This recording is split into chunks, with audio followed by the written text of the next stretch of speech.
l'excitation de l'hypercroissance et la glu de la culture fait que tout va bien se passer. Mais pour moi, même ça, ce n'est pas encore suffisant. Et c'est pour ça que l'écoute des salariés, c'est pour moi la quatrième priorité.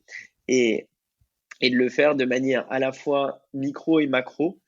Il y a dans la façon micro, c'est comment tu te mets en disponibilité. Alors, je me l'étais noté, donc celle-là, je la garde, c'est la fameuse phrase qui se dit de moins en moins. Et ça, je trouve que c'est très cool de ma porte est toujours ouverte. Déjà, dans les startups, généralement, il n'y a pas de porte. Enfin, il n'y a pas de. Tout le monde est dans un open space, donc moi, il n'y Ou a en pas de sujet là. remote.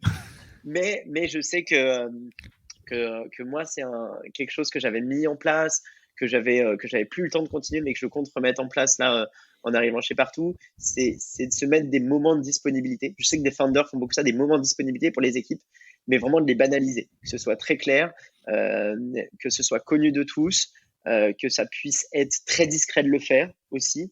Euh, et ces moments de café RH en one-to-one peuvent être ultra importants. Et souvent, en fait, on ne les met pas parce qu'on se dit oh, mais si tout le monde le fait, mais ça va être de la folie. Sauf que tout le monde ne le fait pas et que généralement, c'est toujours bien sizé. Les personnes qui vont venir te voir à ce moment-là vont vraiment avoir un sujet en particulier dont ils veulent te parler et ça va t'enrichir toi en tant qu'RH et ça va te permettre de nourrir ton plan d'action.